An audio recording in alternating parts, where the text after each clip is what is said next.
Workers unity সেন্টারে আজকের এই মহতী সম্মেলনের সভাপ্রদান এই সংগঠনের কেন্দ্রীয় কমিটির সভাপতি বিশিষ্ট শ্রমিক নেত্রী সুলতানা বেগম, এই সংগঠনের সাধারণ সম্পাদক সংগ্রামী শ্রমিক নেতা মোহাম্মদ ইলিয়াস, মঞ্চে উপবিষ্ট সম্মানিত নেতৃবৃন্দ, সামনে উপবিষ্ট আমার বোনেরা এবং ভাইরা সংখ্যালঘু, সংখ্যাগরিষ্ঠ হচ্ছে বোনেরা, আপনাদের সবাইকে আমার পক্ষ থেকে এবং বাংলাদেশের শ্রমিক আন্দোলনের পক্ষ থেকে সংগ্রামী সালাম জানাই। আসসালামু আলাইকুম।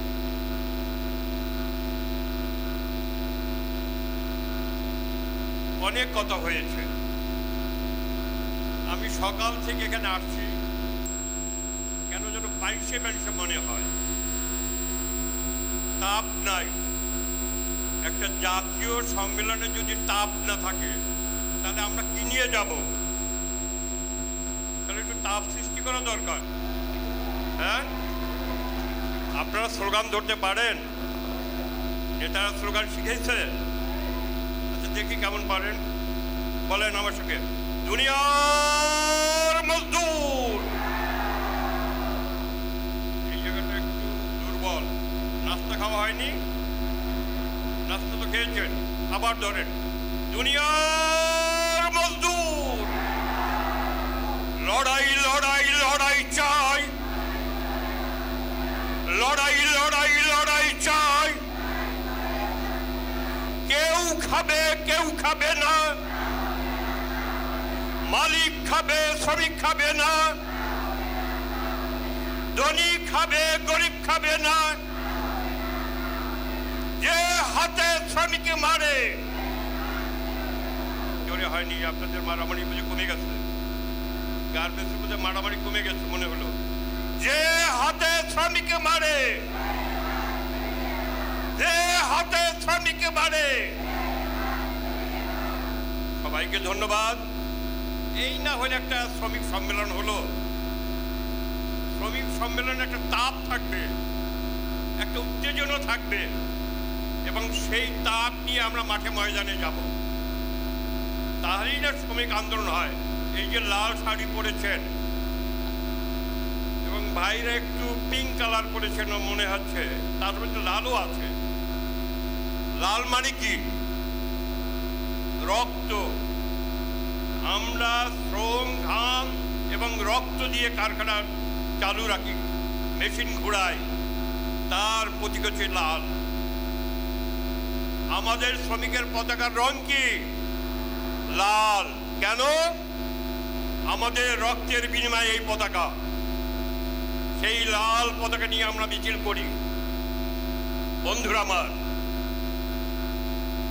ন্যাশনাল ওয়ার্কার্স ইউনিটি সেন্টারের বয়স খুব বেশি না, খুবই নতুন একটি সংগঠন। বাংলাদেশে যে সমস্ত শ্রমিক সংগঠন আছে তাদের অনেকের জন্ম পাকিস্তান আমলে, কিন্তু এই সংগঠনটার জন্ম খুবই কম সময়ের মধ্যে। আমিও একটি ফেডারেশনের সভাপতি, এদের রেজিস্ট্রেশন হচ্ছে 41-40, আমার ফেডারেশনের নাম্বার হচ্ছে 43, অর্থাৎ এরপরে 2টা পরে আমি পেয়েছি। আমি এর আগে শ্রমিক সংগঠন করেছি, আমার শ্রমিক আন্দোলনের বয়স 55 বছর। আমি ছাত্র রাজনীতি শেষ করে আজমদিতে গিয়েছি, আজমদি জুট মিলে বদলিওয়ালা কার্ড নিয়ে তারপরে সেখানে শ্রমিক আন্দোলনে অংশ নিয়েছি। এখন আদমজি নেই, আদমজি এখন আমাদের ইতিহাসের পাতায়, বাস্তবে আদমজি নেই। এই আদমজিতে 35,000 শ্রমিক কাজ করতে একটি কারখানায়। আদমজি জুট মিল ছিল এশিয়া মহাদেশের সর্ববৃহৎ জুট মিল। আমরা গর্ব করে বলতাম যে বাংলাদেশে আদমজুট জুট মিল আছে, যা এশিয়া মহাদেশের মধ্যে সবচেয়ে বড় জুট মিল। আমাদের এই শাসক এবং শোষকরা সেই কারখানাটা বন্ধ করে দিয়েছেন। সেখানে ৩৫,০০০ শ্রমিক বেকার হয়েছেন।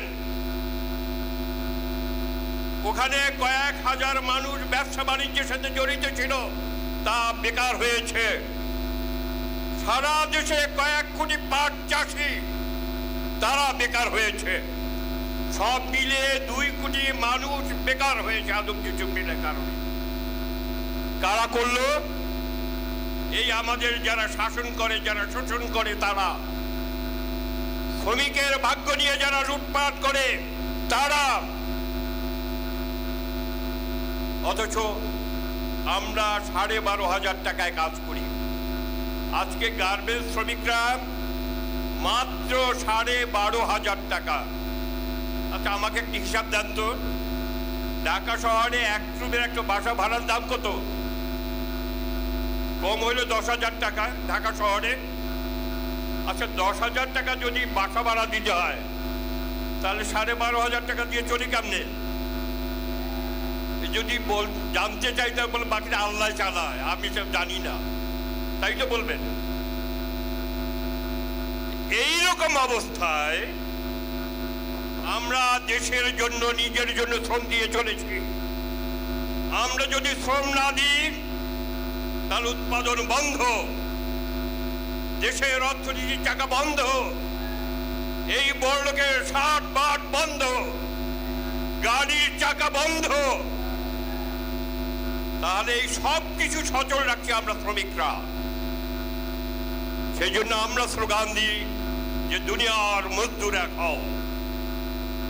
শুধু বাংলাদেশের মজদুর না, একইভাবে শোষিত, নির্যাতিত, নিপীড়িত ওই আমেরিকার শ্রমিকরা, এই ভারতের শ্রমিকরা, ওই ইংল্যান্ডের শ্রমিকরা একইভাবে সেখানে মালিক কর্তৃক শোষিত হয়, বঞ্চিত হয়। সেজন্য আমাদের একই জাত আমরা শ্রমিকের। সারা দুনিয়ার শ্রমিকরা একইভাবে শোষিত, বঞ্চিত হচ্ছেন মালিক কর্তৃক, সরকার কর্তৃক এবং পুঁজিবাদী শোষণ লুণ্ঠনের শিকার আমরা। কদিন আগে আমাদের দেশে সরকার পরিবর্তন হয়েছে। এই সরকারের বয়স ৯৮ দিন। ডক্টর ইউনূস সরকারের বয়স হচ্ছে ৯৮ দিন। এই ৯৮ দিনে আমরা কোনো সুফল পেয়েছি? আপনাদের মজুরি বেড়েছে? জিনিসপত্রের দাম কমেছে? আপনাদের বাসা ভাড়া কমেছে? তাহলে কোনো কিছুই পরিবর্তন হলো না। সরকার তো পরিবর্তন হয়ে গেল, ফ্যাসিস্ট সরকারে পরিবর্তন হয়েছে। কিন্তু আমাদের লাভ হলো কি? আমার ভাগ্যের কি পরিবর্তন হলো? আমার সেই যেখানে ছিলাম সেখানেই আছি এবং আরো নিচে নামছি। এখন একটা ডিম কিনতে হয় ১৫ টাকা দিয়ে, ১ মুঠি লাল শাক তার দাম ২০ টাকা। বেতন পাই ১২,৫০০ টাকা। আমি ডক্টর ইউনূস সাহেব, উনি অর্থনীতিতে নোবেল পেয়েছেন নাকি? আমি ওনাকে বলবো যে আমাকে একটু হিসাব করে দেখান, এই ১২,৫০০ টাকা দিয়ে একজন শ্রমিক পরিবার কিভাবে জীবন যাপন করেন। আপনার বেতন কত? এই উপদেষ্টাদের বেতন কত? ১ লক্ষ টাকার উপরে। তাহলে বৈষম্য কই হলো? বৈষম্য তো রইল। কোথায় ১২,৫০০ টাকা, কোথায় ১ লক্ষ টাকা? তাহলে বৈষম্য কোথায় বিলাপ হলো? বৈষম্য দূর হলো কোথায়? আবার সেই একই জায়গায়। বন্ধুরা আমার, আমরা সরকারের পরিবর্তন চাই, তার চাইতে বেশি চাই আমার ভাগ্যের পরিবর্তন। শ্রমিকের ভাগ্যের পরিবর্তন চাই। আমরা যা বেতন পাবো তা দিয়ে যেন আমরা ছেলে মেয়েদের মোটা ভাত মোটা কাপড় দিয়ে লেখাপড়া করে তাদেরকে মানুষ করতে পারি, এইরকম একটি সমাজ ব্যবস্থা চাই।